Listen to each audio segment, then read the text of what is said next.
Hey there! Before we dive into today's video, don't forget to hit that like button and subscribe to the channel.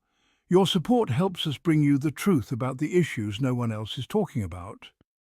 Today we're unpacking how and why politicians and corporations benefit from illegal immigration and why many powerful groups might actually want it to continue. Let's get into it.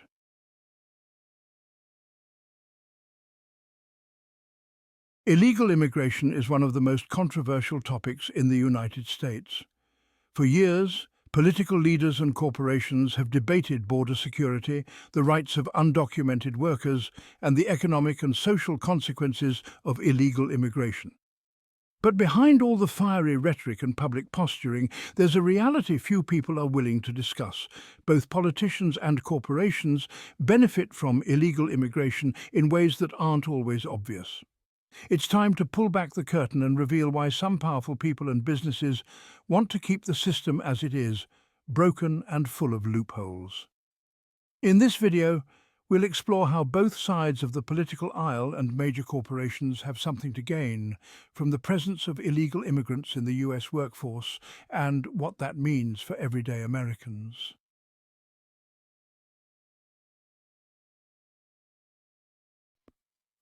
Let's start by talking about corporations and their role in benefiting from illegal immigration.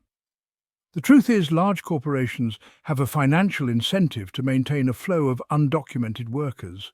But why? The answer is simple: cheap labor.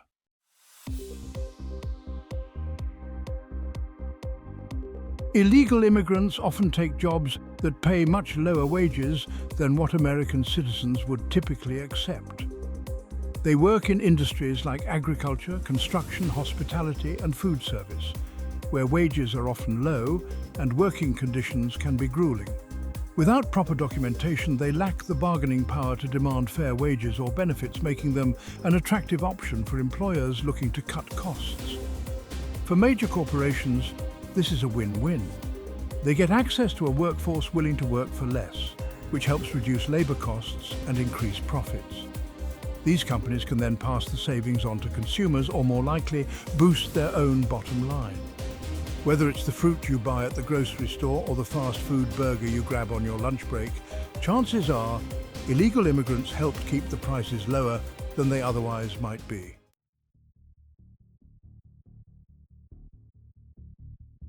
Two, no unions, no problem. Illegal immigrants are also far less likely to unionize or push for workers' rights.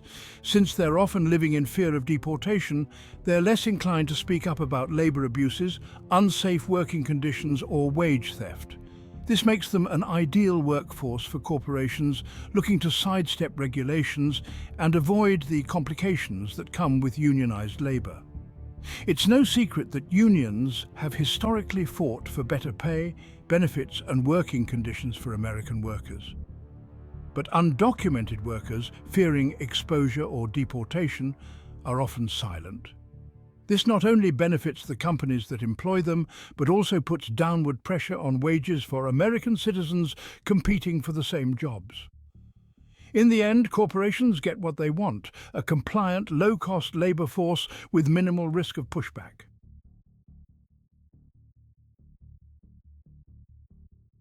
3. Exploitation with impunity. Because illegal immigrants lack legal status, they often don't have access to legal protections. This allows corporations to exploit them in ways that would be unthinkable with documented workers. For example, many undocumented workers face wage theft, where they are paid less than agreed upon or not paid at all for hours worked. And while labor laws do technically protect all workers, regardless of status, illegal immigrants are far less likely to pursue legal action against employers for fear of being deported. This system of exploitation allows corporations to maintain a steady supply of labor without having to worry about the consequences of breaking labor laws. At the same time, the government often turns a blind eye to these practices because both political parties benefit in their own ways from illegal immigration, as we'll explore next.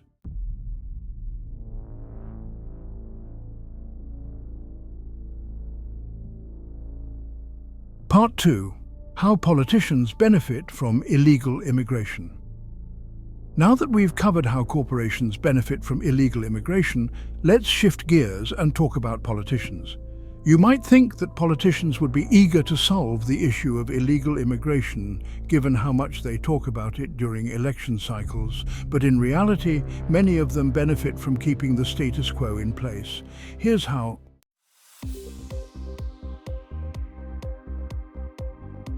Campaign contributions and lobbying. Corporations that benefit from illegal immigration are major donors to political campaigns. Politicians, regardless of their party, rely heavily on these donations to fund their re-election efforts. By keeping immigration reform off the table or stalling meaningful changes, politicians ensure they continue to receive financial support from businesses that profit from cheap, undocumented labor. Lobbying is another major factor. Industries that rely heavily on illegal immigrants, like agriculture and construction, spend millions of dollars each year lobbying politicians to either ignore immigration reform or pass laws that benefit their bottom line. In exchange, politicians are often hesitant to enforce stricter immigration laws or impose penalties on companies that hire undocumented workers. It's a simple equation. Politicians get money for their campaigns, and corporations get to keep their low-cost labor force.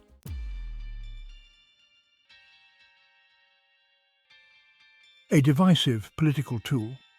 Illegal immigration is a highly divisive issue that energizes both sides of the political spectrum. For politicians, this is a valuable tool. Rather than solving the problem, they can use it to rally their bases and keep people engaged. For example, Republicans often use illegal immigration as a way to rally voters around issues of border security and law enforcement. By taking a hardline stance on immigration, they can position themselves as defenders of American jobs and safety, even if no real action is taken to address the root causes of illegal immigration. On the other hand, Democrats often position themselves as the party of compassion, advocating for immigration reform and pathways to citizenship. This allows them to appeal to minority groups, particularly Latinos, who are a growing voting bloc in the United States. However, many Democrats are just as hesitant as their Republican counterparts to pass meaningful reform, because they also benefit from the campaign donations and cheap labor that illegal immigration provides.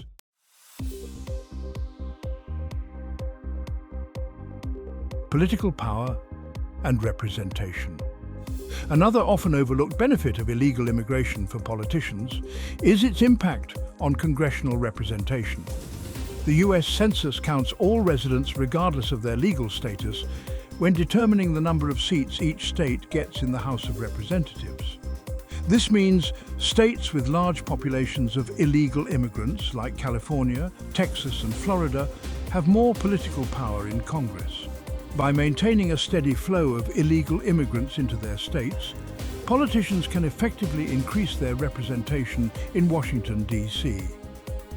This gives them more influence over national policy, even if a significant portion of their population isn't eligible to vote. In a strange twist, illegal immigration can actually bolster the political power of certain states, giving them more sway over federal policies and funding allocations.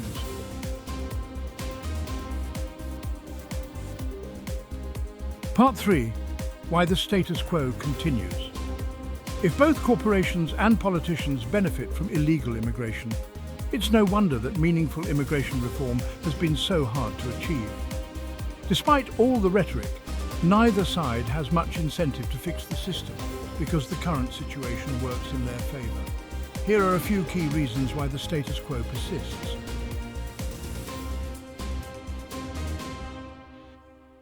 1. Economic dependence. Many sectors of the US economy are now heavily dependent on undocumented labor. Agriculture in particular would struggle to function without it. According to the US Department of Agriculture, undocumented immigrants make up more than 50% of farm workers. If immigration laws were strictly enforced and these workers were deported, many farms would go out of business, food prices would skyrocket, and supply chains would be disrupted. Other industries like construction and hospitality also rely on undocumented workers to fill jobs that American citizens are either unwilling or unable to take. Without this workforce, companies would be forced to raise wages to attract legal workers, which would cut into their profit margins.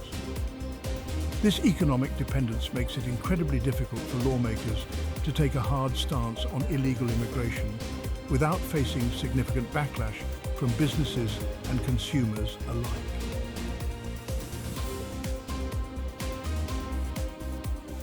Two, political stalemate. Immigration reform is often used as a bargaining chip in political negotiations. Republicans and Democrats both have different priorities when it comes to immigration, and neither side is willing to compromise on key issues. As a result, legislation often stalls and the system remains broken. For example, Republicans may demand increased funding for border security in exchange for supporting pathways to citizenship, while Democrats may refuse to budge on issues related to deportation. This deadlock ensures that the issue remains unresolved, allowing both sides to continue using it to their political advantage.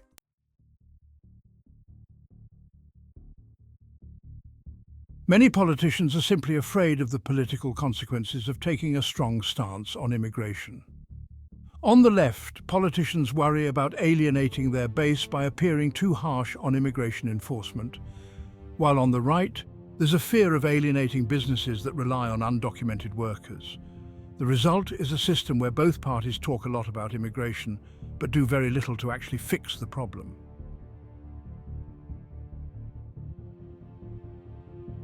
So, why do politicians and corporations want illegal immigration? The answer is clear. Both sides benefit from the system staying broken.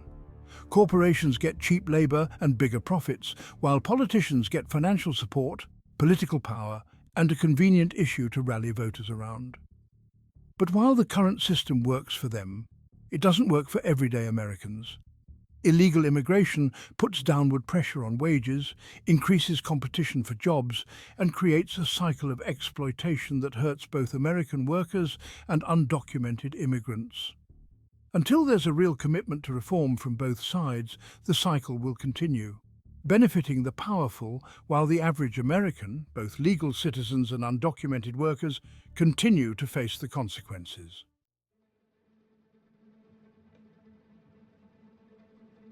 Real immigration reform will require a comprehensive approach that addresses both the economic and political incentives that drive illegal immigration.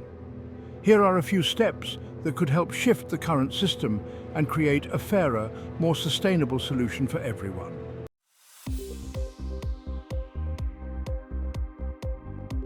Both Democrats and Republicans have talked about comprehensive immigration reform for years, but no major reforms have been passed in decades. A real solution would need to address several key issues. Pathways to legalization. Offering undocumented workers a way to obtain legal status could bring them out of the shadows, allowing them to access labor protections, unionize, and contribute fully to the economy without fear of deportation. Guest worker programs. Expanding legal guest worker programs could help fill the labor shortages in industries like agriculture and construction without relying on illegal immigration. This would give workers legal protections and ensure that businesses have access to the labor they need. Enforcement of labor laws. Strengthening enforcement of labor laws is key to ensuring that undocumented workers aren't exploited. This means cracking down on wage theft, unsafe working conditions, and other labor violations, regardless of a worker's immigration status.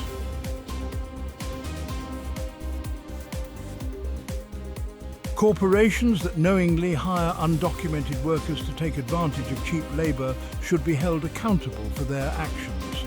This could include stricter penalties for companies that engage in illegal hiring practices and more robust enforcement of existing labor laws. However, it's important that these laws are enforced in a way that protects workers, not punishes them. For example, ensuring that undocumented workers who report labor abuses are protected from deportation would make it easier to root out exploitation in the workplace.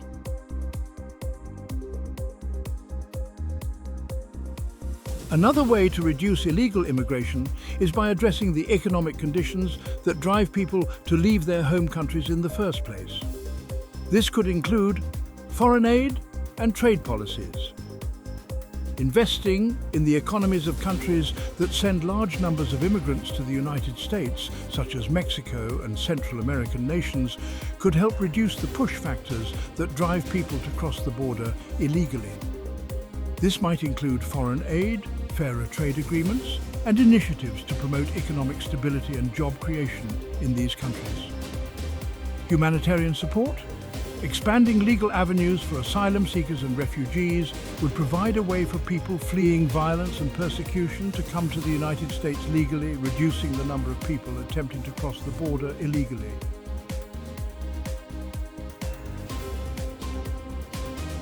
True reform will only be possible with bipartisan support.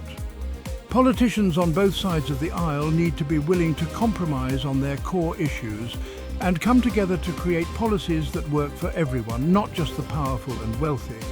This will require setting aside the divisive rhetoric and focusing on practical solutions that can improve the lives of both immigrants and American workers.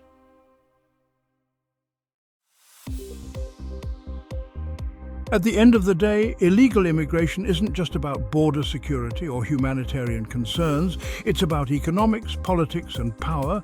Both politicians and corporations benefit from the system staying broken, and until we address the incentives that drive this, real reform will remain elusive.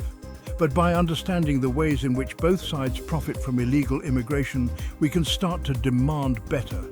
We can push for policies that protect workers, hold corporations accountable, and create a fair and humane immigration system that benefits everyone, not just the wealthy and powerful. So, what do you think? Should we focus on cracking down on illegal hiring practices? Should we prioritize pathways to legalization, or is there another solution you believe would work best? Let me know your thoughts in the comments below. And don't forget to like and subscribe for more videos that dig deep into the issues that matter most. Thanks for watching, and I'll see you in the next video.